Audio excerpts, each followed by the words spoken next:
Hello बच्चों, अब हम क्लास 12th की एक्सरसाइज 7.2 का क्वेश्चन नंबर 7 सॉल्व करेंगे।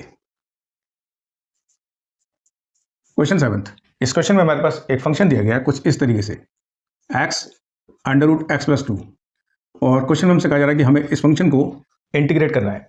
तो एक्चुअल में ये जो गिवन फंक्शन है ये दो फंक्शन की प्रोडक्ट फॉर्म में दिया गया है। एक हमारे पास स्क्वायर रूट फंक्शन है, दूसरा हमारे पास है लीनियर फंक्शन।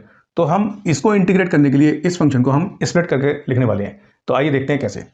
तो यहाँ कितना दिखाई दे रहा है x+2, तो इस वाले पार्ट में भी हम x+2 की फॉर्म बनाने वाले हैं। तो इसको हम लिख पाएंगे x+2, तो 2 को हमने अपनी तरफ से ऐड किया, तो बैलेंस करने के लिए 2 को माइनस कर लेते हैं।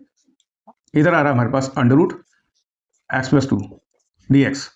अब हम इस पूरे की मल्टीप्लाई इसके साथ करेंगे, तो इससे हमें दिखाई देगा x+2 टू द पावर 3/2 और इसकी मल्टीप्लाई इसके साथ हो जाएगी, तो ये आएगा हमारे पास √x+2। इस तरीके से हमने इस फंक्शन को स्प्लिट करके लिख दिया। अब यहाँ पर बारी है सब्स्टिट्यूशन मेथड लगाने की। यहाँ हम सब्स्टिट्यूशन मेथड को डायरेक्ट अप्लाई करने वाले हैं, क्योंकि जब हम इसे t सपोज करेंगे x+2 को, तो उससे हमारे पास dx बराबर dt आ जाएगा, क्योंकि 2 का डिफरेंशिएशन 0 हो जाएगा। तो इससे हम डायरेक्ट लिख पाएंगे आइडेंटिटी के थ्रू। तो ये आएगा x+2 टू द पावर 3/2 + 1, ये आएगा 5/2 और नीचे भी दिखाई देगा 5/2। हालांकि अगर x का कॉफिशिएंट 1 के अलावा कुछ और होता तो 5/2 से हमें उसकी मल्टीप्लाई भी करनी पड़ती। अब ये वाला जो पार्ट है ये क्वेश्चन 5 की तरह हम सॉल्व कर सकते हैं। तो इसको भी अगर हम सपोज कर लेंगे, अगर t, तो x+2 को अगर हम t सपोज करेंगे तो dx बराबर dt में चेंज हो जाएगा।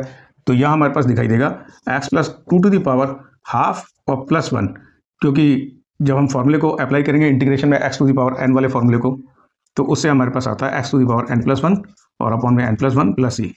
तो उसी फॉर्म में हमें यहाँ दिखाई देगा 3/2 + c। तो इससे रिवर्स करके लिखेंगे तो हो जाएगा 2/5 x+2 टू द पावर 5/2 -2 और ये 2 इसके साथ मल्टीप्लाई में चलेगा, 2 × 4 अपॉन 3 और x+2 to the power in दोनों का सम आएगा 3/2 और +c। तो दिस इज योर आंसर।